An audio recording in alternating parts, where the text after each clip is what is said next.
under the lights of Madison Square Garden. The air felt different that night. Two men stood on the edge of destiny.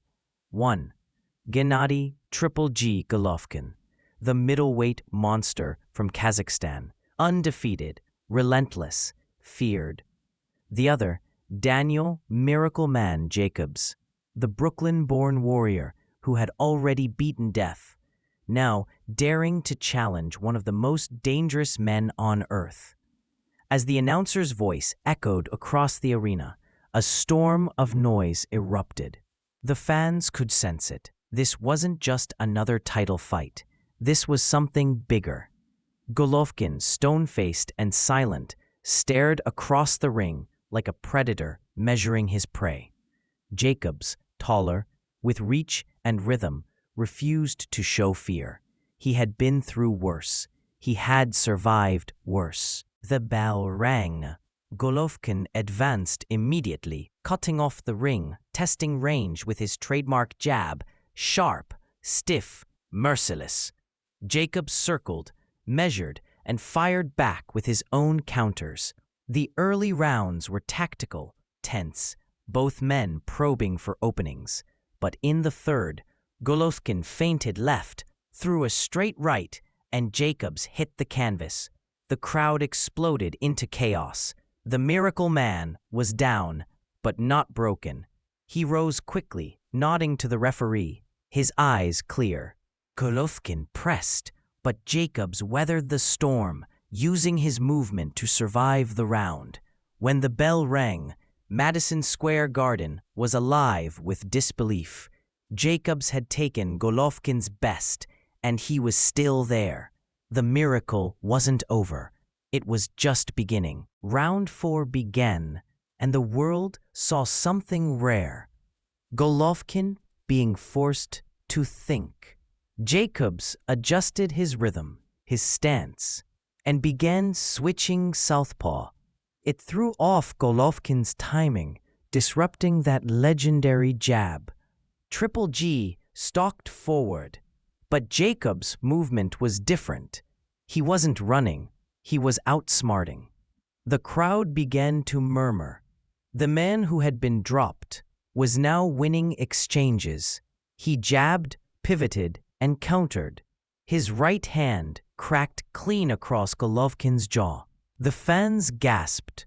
Golovkin took it, nodded, and moved forward. It was war. Golovkin's pressure remained suffocating. He cut off the ring with surgical steps, digging to the body, looking for openings upstairs. But Jacobs used his size and reach brilliantly, making Golovkin miss just enough to frustrate him. The fight had turned from domination to chess. By the middle rounds, both men were fighting not just with skill, but with belief. Golovkin fired uppercuts through Jacobs's guard. Jacobs countered with combinations off the ropes. Every punch carried conviction. The Miracle Man's confidence grew. He was no longer surviving. He was controlling distance, dictating rhythm. Golovkin's corner, led by Abel Sanchez, urged him to go to the body, to break down the puzzle in front of him. Yet Jacobs continued to confuse him with constant switching and movement. By round 6, Madison Square Garden was in awe. For the first time in years, Gennady Golovkin looked human. The unstoppable machine had found resistance. Resistance in the form of courage, intelligence, and heart. Jacobs had entered the storm and learned how to fight inside it. Round 7 was the turning point.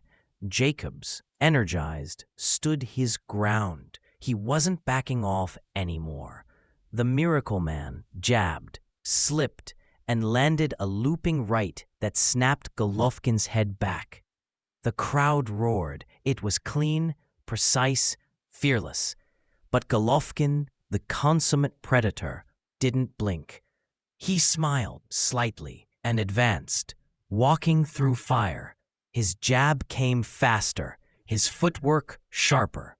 The crowd could feel the tension, a silent question hanging over the ring. Could Golovkin be beaten tonight? Jacobs kept switching stances, orthodox to southpaw, back again, never letting Golovkin settle. He boxed beautifully, mixing angles and rhythm, controlling the tempo, but Golovkin's persistence was terrifying. He cornered Jacobs, landing a thudding left hook to the ribs, followed by a short uppercut that snapped Jacobs' head upward. Still, Jacobs refused to yield. He fired back instantly, his combinations flashing like lightning. Sweat flew from both fighters as they exchanged in the center of the ring. Every punch landed with intent, every breath burned with effort. By the 9th round, it was clear. Jacobs had forced Golovkin into the deepest fight of his career. There was no easy knockout, no collapse, only struggle, grit, and willpower. Golovkin's trainer barked, "Go through him, don't wait," while Jacobs's corner countered with, "You're outboxing him. Stay smart, Danny." As the bell rang, both men touched gloves, a silent exchange of respect between two fighters who had begun to understand each other's greatness. The garden was on its feet, the noise deafening. What began as a mismatch had become a masterpiece. As the championship rounds approached, the intensity reached its peak. Round 10 began with both men throwing with conviction. Golovkin pressed forward, firing his jab like a piston, but Jacobs' movement and composure were remarkable. He countered beautifully, landing uppercuts and hooks on the inside. The fight had evolved into a test of survival and strategy. Golovkin's face showed marks of battle, but his heart remained steel. Jacobs' breathing was heavy, but his will refused to crack. In round 11, Jacobs unleashed his best work, crisp jabs, snapping rights, and a short left hook that briefly staggered Golovkin. The crowd erupted.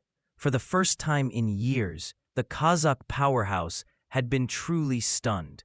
Yet, as if awakened by danger, Golovkin stormed back, landing a thunderous right hand that shook the arena. The crowd stood, roaring in disbelief. Both men traded bombs, refusing to yield. Golovkin's chin, iron as ever, held. Jacobs' spirit, unbreakable. As the 12th and final round arrived, fatigue vanished. Only pride remained. Both men knew the fight could go either way. Jacobs boxed smart, circling, landing his jab. Golovkin chased him down, throwing with fury. When the final bell rang, Madison Square Garden exploded in applause. Two men stood in the center. One, the relentless destroyer. The other, the man who refused to be destroyed. They embraced, exhausted but proud. No hate, only respect.